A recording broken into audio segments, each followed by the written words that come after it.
बेटा आज जो टॉपिक हम स्टडी करने जा रहे हैं उस टॉपिक का नेम है marginal productivity theory of distribution. Marginal productivity theory of distribution.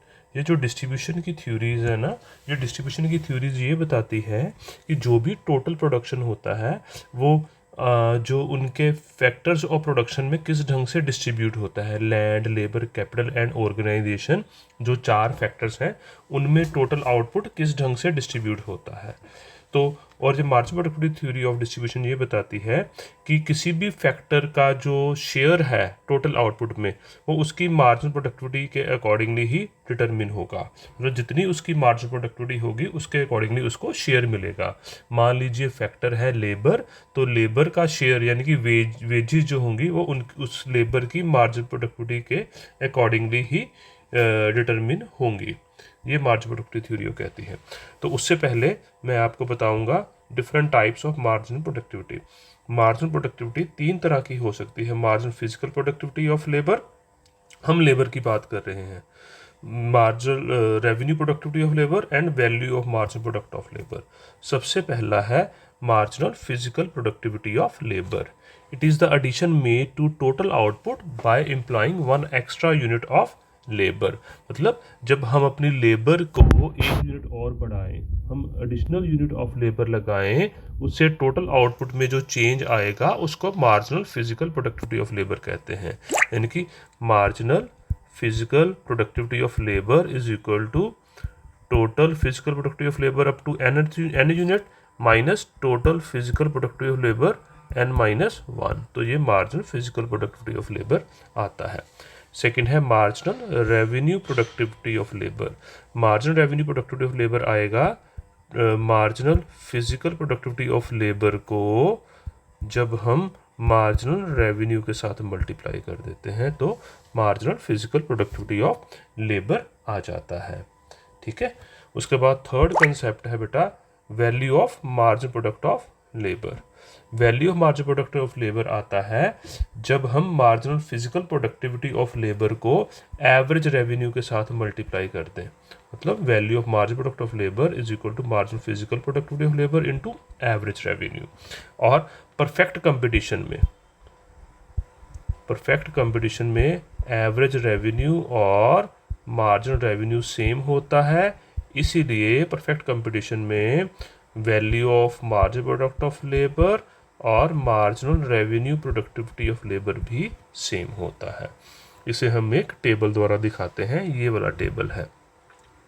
पहले कॉलम में यूनिट्स ऑफ लेबर की हमने लेबर की पहली यूनिट लगाई, दूसरी, तीसरी, चौथी और 5वीं।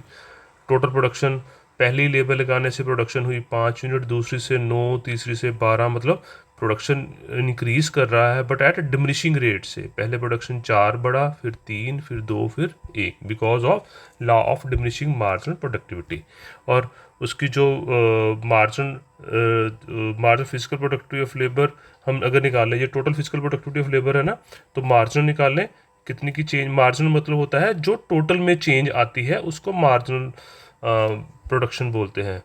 ये 4 की चेंज आई, 3 की चेंज आई, 2, 1, राइट। प्राइस है उस कमोडिटी का 5, मतलब प्राइस और AR और MR परफेक्ट कंपटीशन में सेम है 5। और ये मार्जिनल रेवेन्यू प्रोडक्टिविटी आगे this divided multiplied by this 4 into 5, 3 into 5, 2 into 5, 1 into 5, right. और क्योंकि परफेक्ट कंपटीशन में मार्जिनल रेवेन्यू और एवरेज रेवेन्यू सेम है, इसलिए वैल्यू ऑफ मार्जिनल प्रोडक्ट भी उतना ही आ जाएगा। तो इस ढंग से हमारा ये मार्जिनल फिजिकल प्रोडक्टिविटी, पहला कंसेप्ट मार्जिनल रेवेन्यू प्रोडक्टिविटी और value of marginal product of labour, जो कि हमने 3 कंसेप्ट पढ़े हैं, वो तीनों इस ढंग से क्लियर हो गए। नाउ उसके बाद अजम्पशंस हैं इसकी। पर पहली अजम्पशन है perfect competition in product market. Perfect competition product market का मतलब है prices are determined by the market forces of demand and supply of the product. Second है perfect competition in factor market, मतलब फैक्टर की prices are also determined by the market forces of demand and supply. Law of variable proportion type production function है, मतलब factor proportions are variable. मतलब एक land पर हम 2 labour, एक land पर 5 लेबर, एक लैंड पर 6 लेबर भी लगा सकते हैं। फैक्टर्स की सब्स्टिट्यूशन पॉसिबल है। फैक्टर्स ऑफ प्रोडक्शन डिविजिबल है। फर्म का ऑब्जेक्टिव है मैक्सिमम प्रॉफिट को अर्न करना। नेक्स्ट जो अजम्पशन है, टेक्नोलॉजी रिमेन्स कांस्टेंट।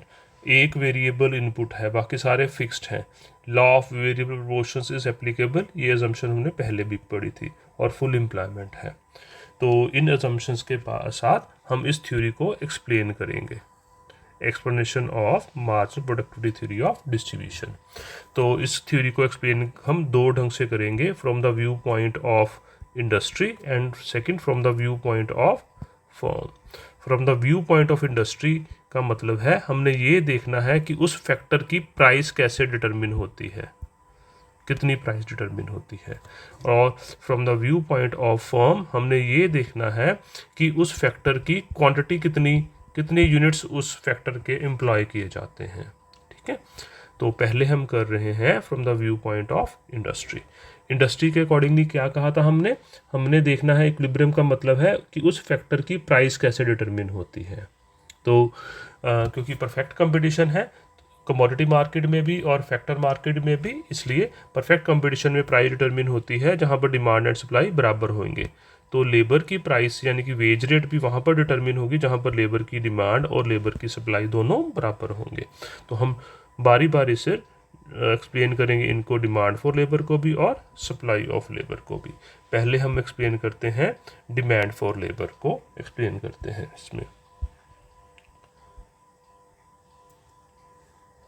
और इंडस्ट्री का डिमांड कर्व ड्राइव करने के लिए हमें ये पता है कि यहाँ पर law of diminishing marginal productivity apply होता है, इसलिए जितनी हम लेबर की ज़्यादा क्वांटिटी अप्लाई करेंगे लेबर की मार्जिनल प्रोडक्टिविटी कम होगी, मार्जिनल रेवेन्यू प्रोडक्टिविटी कम होगी। और एक एम्प्लॉयर वहाँ तक ही लेबर लगाएगा जहाँ पर मार्जिनल रेवेन्यू प्रोडक्टिविटी और उसकी factor cost, marginal revenue productivity और उसकी फैक्टर की कॉस्ट दोनों बराबर नहीं हो जाते। ठीक है, तो ये डायग्राम हमने बनाई हुई है। इस डायग्राम को मैं यहाँ पर बना के आपको दिखाता हूँ। 2 पार्ट डायग्राम है। इस डायग्राम का ऑब्जेक्टिव है हमने डिमांड फॉर लेबर के कर्व को ड्राइव करना। इधर हमने लिया marginal revenue productivity of labour and factor की प्राइस, इधर यूनिट्स ऑफ लेबर, इधर हमने हॉरिजॉन्टल एक्सिस पर लिया यूनिट्स ऑफ लेबर, इधर डिमांड फॉर लेबर और इधर फैक्टर की कॉस्ट। और ये जो मार्जिनल रेवेन्यू प्रोडक्टिविटी कर्व है ये नेगेटिव स्लोप का होता है। शुरू में जब इतनी लेबर एम्प्लॉय की जाएगी तो उसकी वेज रेट यानी कि और यहाँ मार्जिनल प्रोडक्टिविटी इतनी होगी। अगर OM1 लेबर एम्प्लॉय की जाएगी तो उसकी मार्जिनल प्रोडक्टिविटी भी कम हो जाएगी।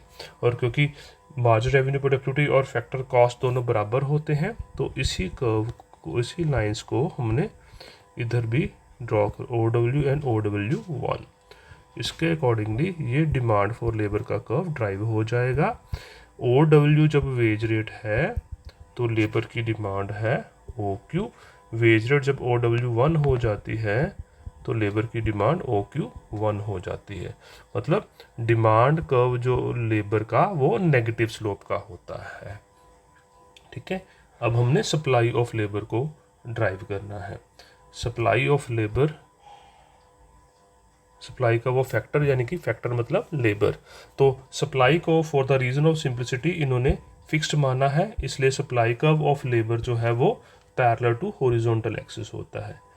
ये ऐसे सप्लाई कर्व ऑफ लेबर की वेज रेट चाहे OW हो जाए, OW1 हो जाए, OW2 हो जाए, सप्लाई ऑफ लेबर अगर ON है तो वो ON ही रहेगी। ये लेबर का सप्लाई कर्व है।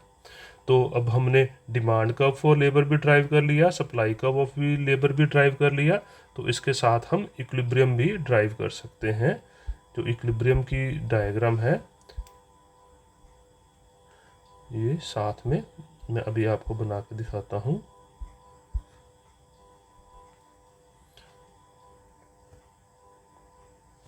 ये इक्विलिब्रियम वाली ये वाली डायग्राम मैं आपको यहाँ पर बना के दिखाता हूँ। इधर हमने demand for labour and supply of labour को लिया और इधर हमने फैक्टर की प्राइस को लिया। ये सप्लाई कर्व ऑफ लेबर है पैरेलल टू वर्टिकल एक्सिस, ये डिमांड कर्व फॉर लेबर है।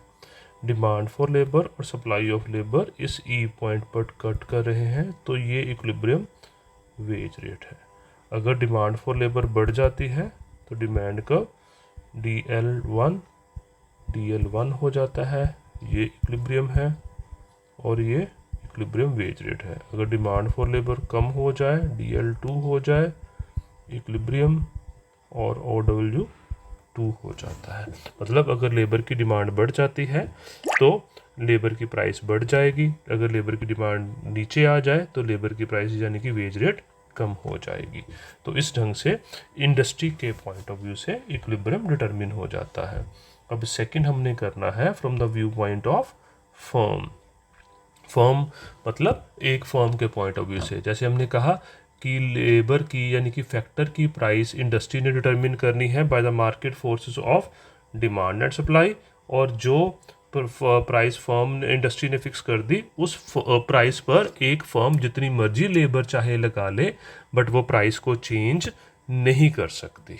ठीक है, तो यही चीज़ रखनी है। और उसने क्या करना है, फर्म ना इक्विलिब्रियम ये देखना है कि वो कितनी लेबर एम्प्लॉय करे अपने प्रॉफिट को मैक्सिमाइज करने के लिए। फर्म का यही ऑब्जेक्टिव है कि how many units of labour, कि लेबर की यूनिट्स ऑफ लेबर देखना है कि कितनी यूनिट्स ऑफ लेबर में वो इक्विलिब्रियम में है। बिकॉज प्राइस जो है लेबर की यानी कि वेज रेट है वो तो इंडस्ट्री ने डिटरमिन करनी है, राइट।